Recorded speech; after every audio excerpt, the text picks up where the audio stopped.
Hi everyone, welcome back to Daily Endeavours for the 19th of June. I'm Jackson. We've got a 15 steel set. As always, there'll be timestamps in the description if you just want to look for one of these options that you're stuck on and you just want to skip all the other stuff.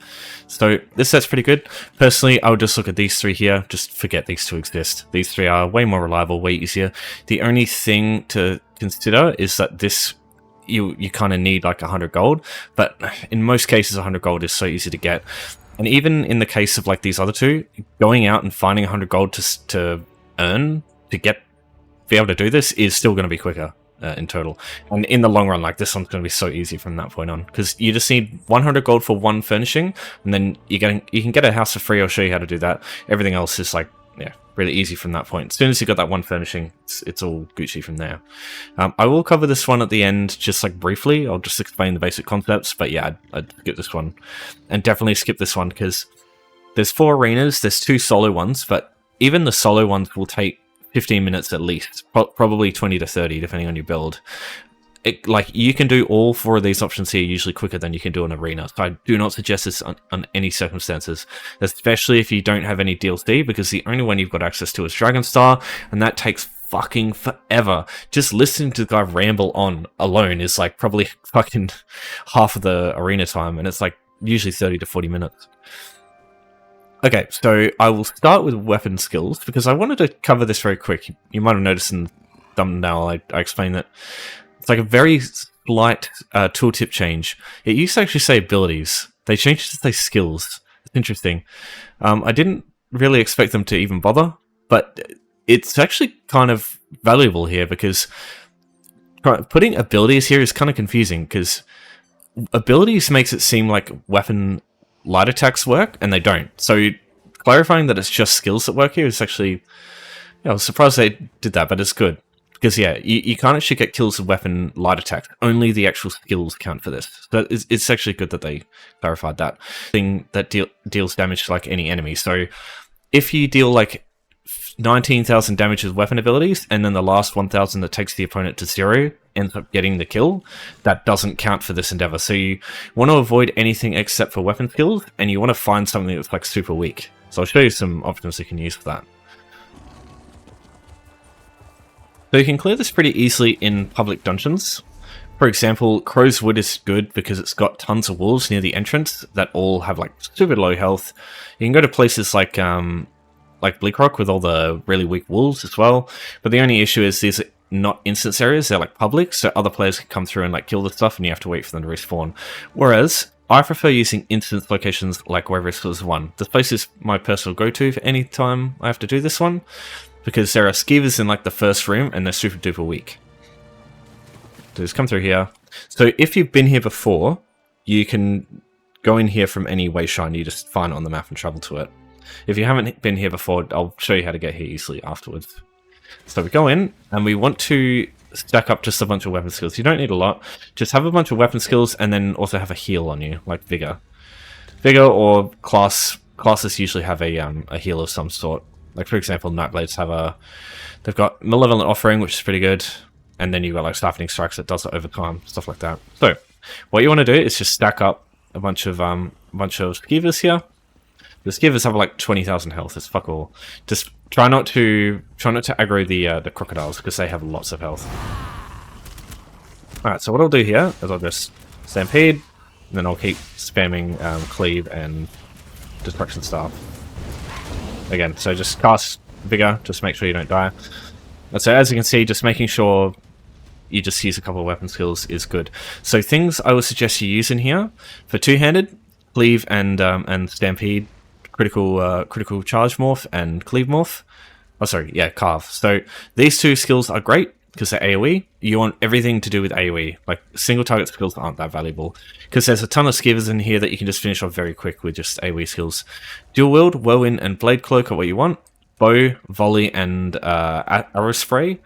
I don't like Bow too much. I don't like Destruction's main bar either, because Arrow Spray is a cone, so enemies like to your right and left, if they're too close, they won't get hit by the cone, so you kind of miss some enemies. Whereas Dual Wield, Whirlwind is all around you, and Cleave is like all right in front of you, so like covers a wide arc around you, because enemies will try and swarm around you in a circle, so sometimes that can be a pain in the ass to deal with bow. And then destruction stuff, I don't like impulse, just because one, it like takes ages to get to, and two, it's like the area is very small. And unlike Whirlwind, which you can increase the radius with via Steel Tornado, this one stays at 6 meters, which is very small. Cleave is also 6 meters, but yeah, I usually just use Steel Tornado just because the area is so big. Yeah, Cleave isn't too bad either, I don't think, because it gives you a shield too, so yeah, any of this stuff. And then Wall is great. So Wall and Volley are like things I use in the back bar, and then I use these two or these two here on the front bar. Blade Cloak is like Whirlwind, but it just pulses every 2 seconds when you cast it, and it lasts 10 seconds. So you put this on, and then you spam Whirlwind, and it does a lot of damage. And Dual Wield's even better because it's got 2 executes as well. Well, 1 if depending on the morph you get here, because the other execute. The other morph of Whirlwind here, it gives you a execute, and then there's an execute here as well. And then there's also a damage bonus, yeah, for enemies that are slowed. So if you got anything that slows enemies down, that can also be very helpful. Which coincidentally, if you use the arrow spray ability once at the very start of the fight, when all the enemies are like far enough away from you, you can use that to slow them as well, if you get the bombard version. But yeah, you get the picture. Just use AoE skills and just spam them like crazy, and just make sure you don't die. Make sure you heal yourself a bit. Okay, so I'll show you how to get here. So firstly, as soon as you're done, you can just go out the front door, because it takes you back from where you came in via. But if you came in via Waste Shrine, it will take you straight back to the Waste Shrine that you spawned at, like that you came here with. Alright, so getting here for the first time, it's found here. So what you want to do is go to Home Tours, browse homes, and list one home in here called Gardener House. So travel to any of these. Hinge drinking? What the fuck? The house is found right here, and so it'll take you here once you go out the front door. You just go up these stairs around here, I believe it is, down here, and yeah, you'll be able to find it here. So as soon as you've been here once, now from any way shrine in the game, you can just travel here at will. So it's very convenient, and it's also even more convenient because when you go out the door, like at the exit, it takes you back to the way shrine, and then you can use the way shrine to travel to whatever endeavor you want to do next. Just deconstructing with Clothier. So one way to do this that's very quick is if you have a bunch of jute, like if you got lots of jute lying around, you can do this very quickly by crafting oh yeah, star material, hold on. So firstly you need some star materials if you're going to do this, because each one requires a star material and each one requires jute, so just buy some of these. You can get star materials from any Clothier. These guys are usually found around the clothing stations that you need to use. So just buy some star materials. You can buy as many as you want from them, and they're only 50 in gold each, so it's not much to spend. So yeah, you just craft some of these, and then you go to the Deconstruction tab up here. This is what you use to deconstruct them all. You deconstruct them like that. You just need to do that 8 times. But if you don't have anything to spare, like if you don't have any resources available, I'll show you a way to do this for free. You need Imperial City, which is base game, but you just need to be level 10. I'll show you another method after this if you're not level 10, just for the sake of convenience. So go Imperial City, enter campaign, wait for it to give you an acceptance thing. There you go. Now we wait for it to bring us in.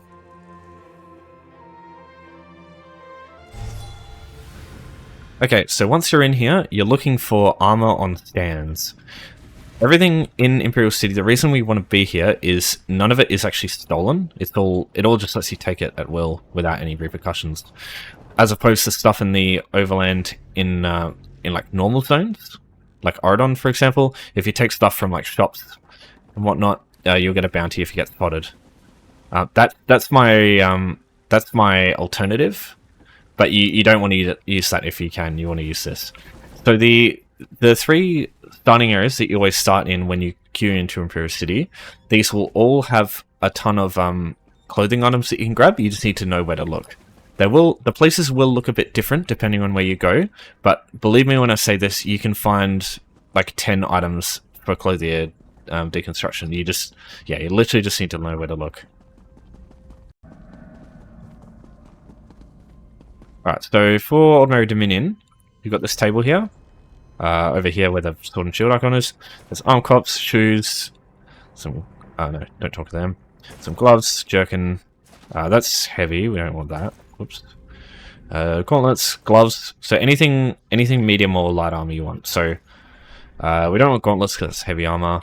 Stuff over here as well, that's heavy, Key Ras is heavy, helm, oh no, That's heavy. I want the helmet. Sabatons, that's heavy. Anything over here? Nope. So yeah, you get the picture. Just look around. Anything on like an armor stand that's light or medium. That's what you're looking for.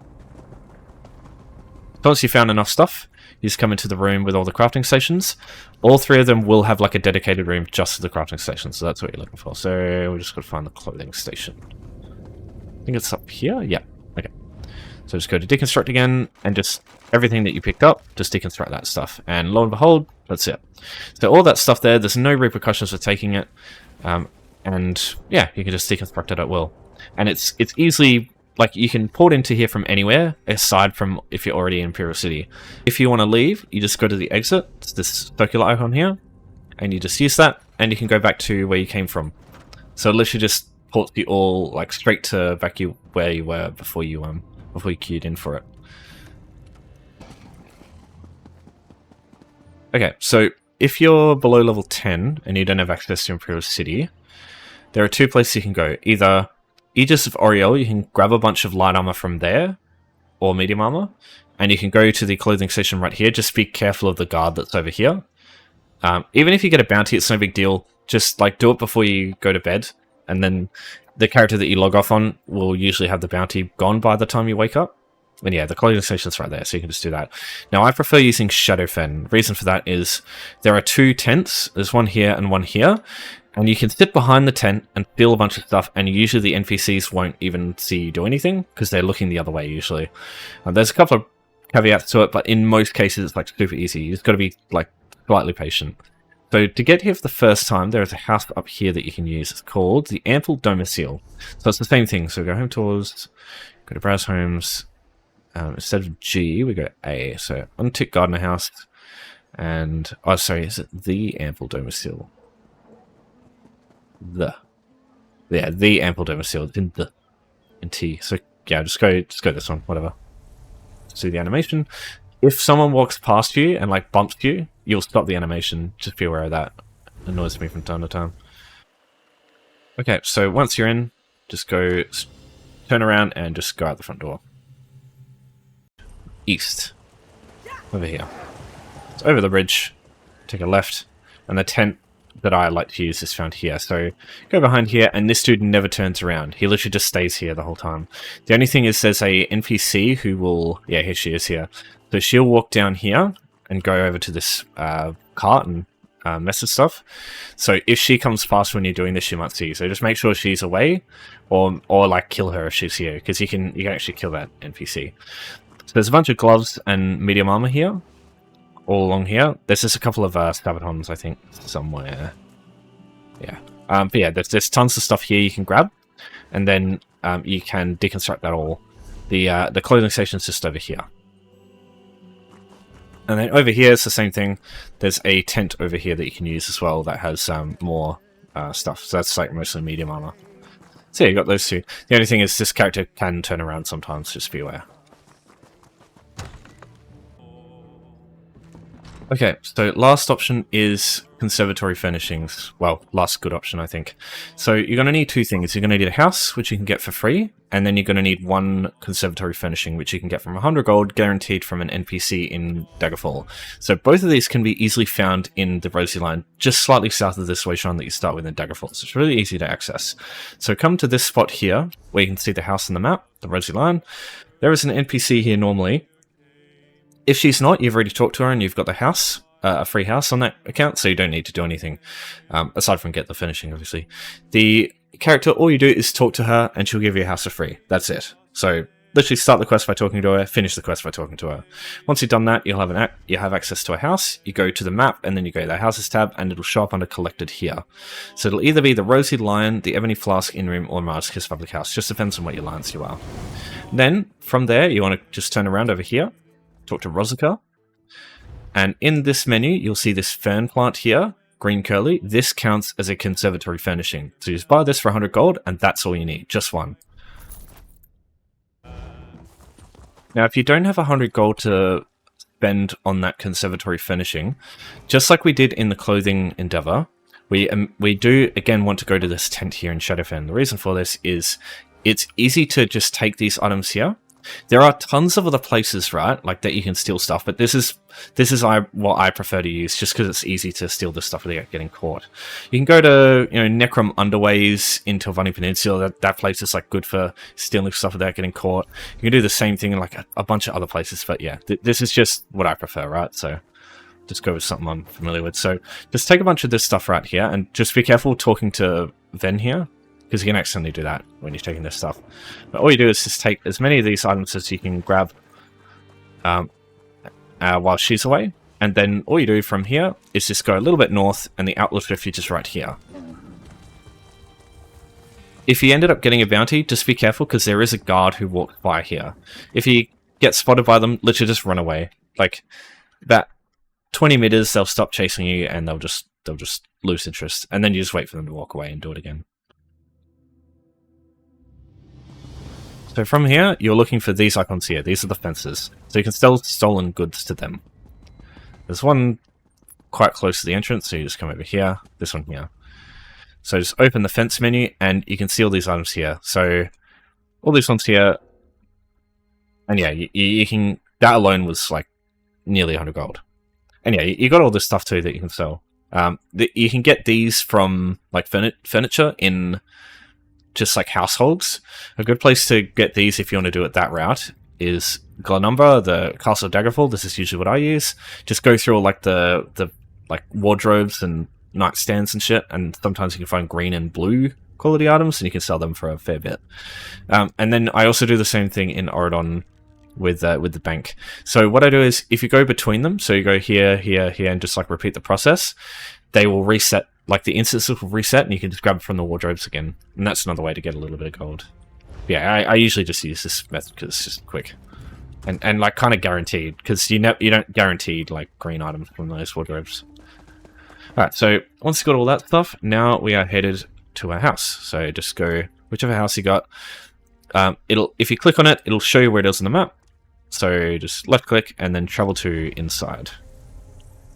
Alright, so once you get here, what you can first do is, if you've already got a conservatory furnishing in your house, you can check this with the housing editor at the bottom right. Just hit that button, go to browse, and then in retrieve, check this. And if there is a item in conservatory, it'll be here. Now, honestly, a lot of houses have one by default, like bigger houses.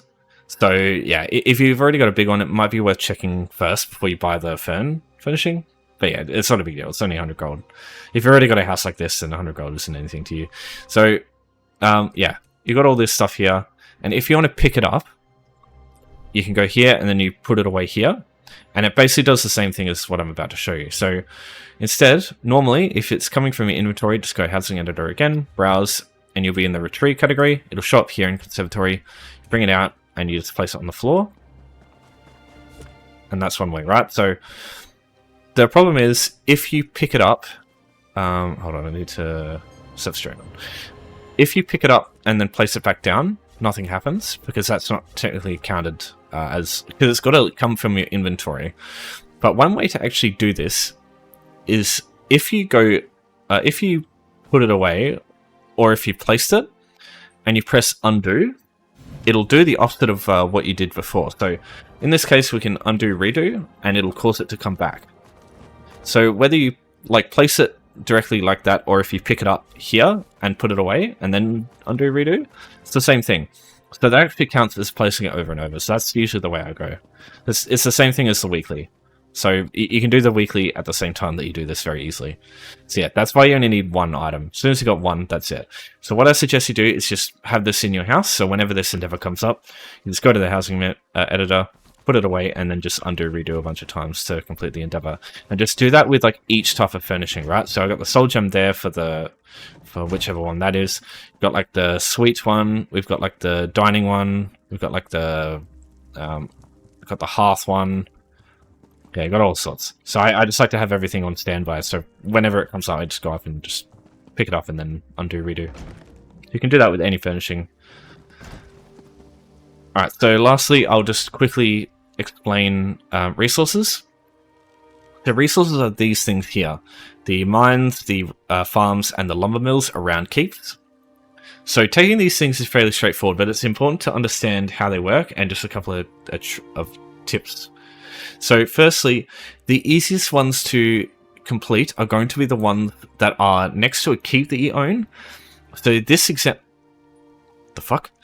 example here, this one would be really easy to do because it's next to one of the keeps that you own and you can travel to. So normally you have to go to ones that are at enemy keeps, and you look at the distance between this one here and this, like these ones here, it's way longer. Not just that, but only your people can come in from these keeps, whereas the enemy can spawn at these keeps. So it's a lot easier for them to defend their own resources at their own keep. Whereas this one here, it takes them a lot longer to come over and defend this resource. So it's not as valuable to them. There's a couple of things that can help this. So if you find any that are next to one of your keeps, do them first. The only thing is, if there's 3 around your keep, you can't travel to it. So yeah, it's like a very very specific thing. Like, can be made very inconvenient depending on the situation. So that's why I don't like to do this one often. But yeah, I'll just bring up a recording previously and just go through like what I would do, just to make it a bit easier for yourself. Alright, so here's a recording I made a while ago of just doing a resource. So the first thing you don't want to be doing when you complete a resource in this game is going straight to the flag itself to try and fight everything. You absolutely don't want to be doing that because you can't see it, but basically where this thing is here, up in that tower, there's a mage guard sitting at the top. And what will happen is, if you go and fight these guys here and the mage guard up top will be pelting you with shit. What you can do instead is go into the tower, separate yourself from these guys so they can't attack you, and just deal with the mage guard separately, because these two and the mage guard will be, you can divide and conquer. These 3 here will be a lot easier to deal with than all 7 of these guys here, maybe 8 including another guard from like around the way. So splitting up the amount of shit you're dealing with at once makes this a lot easier. It does take longer, but believe me, it's easier for you. So what I do here is I just charge straight into the tower, heal myself as I'm coming in, because yeah, they do a fair bit of damage. So I bring one of the guards up with me. I'll just try to kill this guy first. The other one comes up, but usually the other ones will like de-aggro quickly. Just depends on how far away they are when they patrol. So you kill this guy, and then you focus on the mage guard. This is the one that will pelt you with shit while you're trying to take the main resource. So kill him, and now the ones downstairs will be way easier. So in any situation like this, always focus the healers first. So separated this guard as well, so another case of divide and conquer. Kill this guy. And then when I'm outside, I forget until like right now, but yeah, just go for the healers first, because they are way weaker than the honor guards here. The honor guards are tanky as fuck. They will take ages. And while you're trying to kill the honor guards with their deceptive durability, the healers will be healing the shit out of them too, so it's just way harder to deal with that. So kill the healers first, and now we focus on the honor guards.